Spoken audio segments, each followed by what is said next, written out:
ओम नमो भगवते वासुदेवाय नमो नमः। जय श्री कृष्णा। कार्तिक पूर्णिमा के दिन संध्या के समय दीपदान करते हुए कुछ विशेष नियमों का पालन करना चाहिए, तभी आपको कार्तिक पूर्णिमा के दिन किए गए दीपदान का फल प्राप्त होता है। मित्रों, आज की वीडियो बहुत ही महत्वपूर्ण है। इस वीडियो को देखकर आप दीपदान से जुड़े विशेष नियमों की जानकारी अच्छे प्रकार से ले और इसके पश्चात ही कार्तिक पूर्णिमा के दिन संध्या के समय दीपदान करें। ओम नमः शिवाय। जय श्री कृष्णा।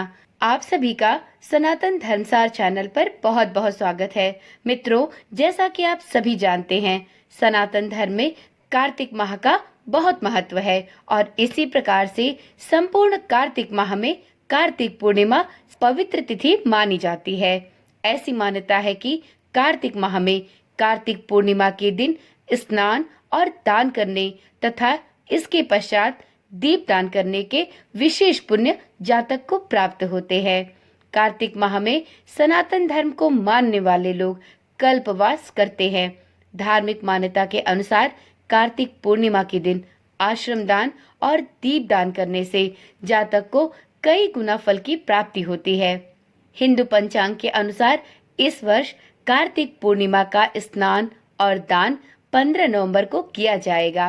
तो चलिए आज की वीडियो में हम जानते हैं कि कार्तिक पूर्णिमा के दिन दीप दान करने के क्या नियम होते हैं और दान पुण्य करने के बाद दीपक को किस प्रकार से प्रज्वलित करना चाहिए। मित्रों, दीपक जलाने की विधि की अज्ञानता के चलते अनेक व्यक्ति मानसिक संतोष तो प्राप्त करते हैं, किंतु उन्हें दीप दान का फल नहीं प्राप्त होता। वैसे तो कार्तिक पूर्णिमा में प्रत्येक व्यक्ति दीप दान करने के नियम को जानता है, परंतु दीपक जलाने की विधि और नियमों की अज्ञानता के चलते सभी को इसका पुण्य फल नहीं प्राप्त होता। व्यक्ति यह तो मानसिक संतोष कर लेता है कि उसने कार्तिक पूर्णिमा के दिन दीप दान किया है, परंतु उसे दीपदान के पुण्य फल की प्राप्ति नहीं होती।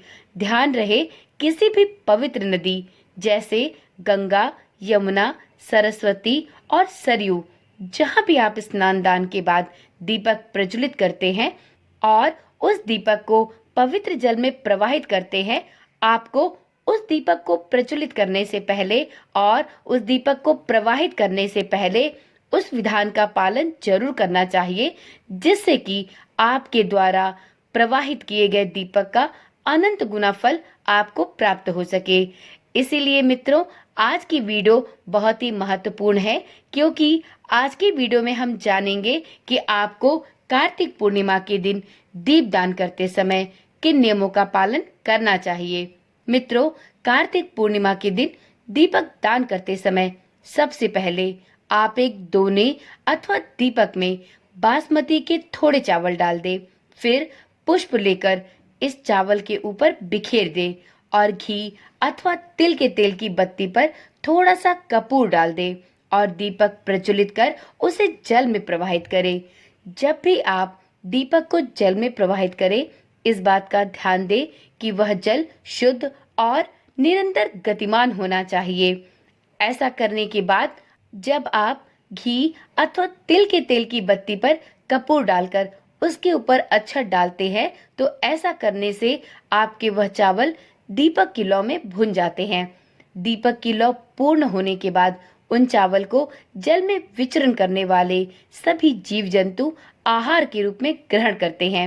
आपके इस विधान का पालन करने पर आपके द्वारा प्रवाहित किए गए एक दीपक का भी अनंत गुना फल आपको प्राप्त होगा। तो इसलिए दीपदान के कुछ विशेष नियमों का पालन करते हुए ही आप कार्तिक पूर्णिमा पर दीपदान का विधान संपूर्ण करें। तो चलिए एक एक करके जान लेते हैं कार्तिक पूर्णिमा पर दीपदान करने के सभी नियमों के विषय में। सबसे पहले आपको इस बात की जानकारी होनी चाहिए कि कार्तिक पूर्णिमा पर दीपदान का समय क्या होना चाहिए। तो मित्रों, कार्तिक पूर्णिमा पर दीपदान करने का सबसे उचित और सही समय होता है गोधूली बेला। आप गोधूली बेला में या प्रदोष काल के समय दीपदान कर सकते हैं। अब अगला प्रश्न आता है कि दीपदान कहाँ कहाँ करना चाहिए। तो मित्रों, कार्तिक पूर्णिमा के दिन दीपदान करने से अक्षय पुण्य की प्राप्ति होती है। कार्तिक पूर्णिमा के दिन दीपदान का विशेष महत्व है। इस दिन आप दीपदान मंदिरों, तुलसी और आंवले के पेड़ के नीचे, नदी, कुएं, बावड़ी, पोखर, तालाब के पास दीपदान कर सकते हैं। इन स्थानों पर यदि आप कार्तिक पूर्णिमा के दिन दीपदान करते हैं तो इससे आपको अक्षय पुण्य की प्राप्ति होती है। मित्रों, आप देवालय में, नदी के किनारे, सड़क पर या जहां पर आप शयन करते हैं वहां पर भी दीपदान कर सकते हैं। इससे सर्वतोमुखी लक्ष्मी की प्राप्ति होती है। जो भी कोई जातक मंदिर में कार्तिक पूर्णिमा के दिन दीपदान करता है उसे विष्णु लोक में स्थान प्राप्त होता है। जो व्यक्ति दुर्गम जगह पर दीपदान करता है वह कभी नरक में नहीं जाता। ऐसी मान्यता है। इस महीने में केले के फल का तथा कंबल का दान भी अवश्य करना चाहिए। अब जानते हैं कि कार्तिक पूर्णिमा के दिन दीपक जलाते समय दीपक की बाती किस प्रकार की रखनी चाहिए। तो मित्रों देखिए, जब भी आप कार्तिक पूर्णिमा के दिन दीपदान करें तो ध्यान रखें, किसी भी देवी के लिए वट वृक्ष, पीपल के वृक्ष, तुलसी माता के पौधे के आगे और अपने पितरों के निमित्त जो भी दीपक आप जलाएं उसकी बाती लंबी होनी चाहिए।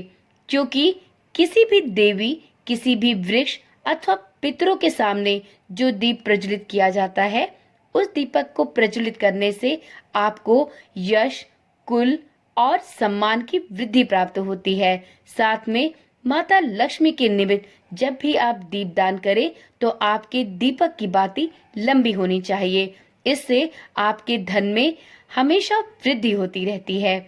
इसी प्रकार से जब भी आप किसी देवता अर्थात भगवान विष्णु, भगवान श्री कृष्ण और भोलेनाथ के लिए दीपदान कर रहे हैं तो आपको सदैव गोल बाती का ही प्रयोग करना चाहिए। ऐसी मान्यता है कि सभी देवताओं के सामने गोल बाती का दीपदान करने से आपके जीवन में ठहराव आता है, आपके घर में स्थायित्व बना रहता है और आपकी सुदृढ़ता और आपके स्थायित्व में वृद्धि होती है। तो इस प्रकार से अपने पितरों, किसी भी देवी और वट वृक्ष, पीपल के वृक्ष, तुलसी माता और माता लक्ष्मी के लिए जब भी दीपक जलाएं वो लंबी बाती की रखें। और इसी प्रकार से किसी भी देवता के लिए जब आप दीपदान करें तो गोल बाती का प्रयोग करें। तो ये तो हो गई जानकारी कि दीपक की बाती कैसी होनी चाहिए। अब ये भी जान लेते हैं कि हमें किस प्रकार के दीपक का प्रयोग करना चाहिए, आटे के या मिट्टी के दीपक का। तो मित्रों देखिए, सबसे पहले तो आटे के दीपक को सबसे ज्यादा शुद्ध माना जाता है। तो यदि आप आटे का दीपक बना सकते हैं तो आपको आटे का दीपक ही बनाना चाहिए। और यदि आपको आटे का दीपक बनाने में कोई समस्या है तो आप मिट्टी के दीपक भी प्रयोग कर सकते हैं। यह सर्वथा आपकी इच्छा पर निर्भर करता है। मित्रों, जब भी आप दीपदान करें तो इस बात का ध्यान रखें कि आपके दीपक की लौ सही दिशा में चलनी चाहिए। दीपक की लौ पूर्व दिशा की ओर रखने से आयु में वृद्धि होती है। इसी प्रकार से दीपक की लौ पश्चिम दिशा की ओर रखने से दुख और कष्ट जीवन में बढ़ते हैं। दीपक की लौ जब उत्तर दिशा की ओर होती है तो इससे व्यक्ति को धन लाभ होता है। और दीपक की लौ यदि दक्षिण दिशा की तरफ हो तो इससे व्यक्ति को जीवन में हानि झेलनी पड़ती है। तो इस प्रकार से आप दीपदान करते समय दीपक की लौ किस तरफ होनी चाहिए, उसकी दिशा क्या होनी चाहिए, इस बात का भी ध्यान रखें। और इन सभी नियमों और दीपदान के विधानों को अच्छी तरह से समझकर इसके बाद ही कार्तिक पूर्णिमा पर आप दीपदान करें और भगवान विष्णु के साथ माता लक्ष्मी, तुलसी माता, भगवान भोलेनाथ और सभी देवी देवताओं के साथ अपने पितरों की कृपा भी प्राप्त करें।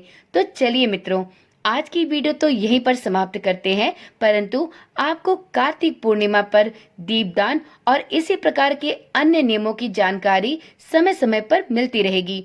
यदि आप चैनल पर आज पहली बार आए हैं तो इसी प्रकार की जानकारी वाली वीडियोस देखने के लिए चैनल को अभी ही सब्सक्राइब कर लें। और हाँ, साथ में नोटिफिकेशन बेल को ऑन करना तो बिल्कुल ना भूलें, जिससे इस चैनल पर डाली जाने वाली सभी वीडियोस की सूचनाएं आपके पास बिना किसी रुकावट के नियमित रूप से पहुंचती रहे। तो चलिए फिर मिलते हैं एक नई वीडियो, एक नई जानकारी के साथ। तब तक के लिए ओम नमः शिवाय, जय श्री कृष्णा, राधे राधे।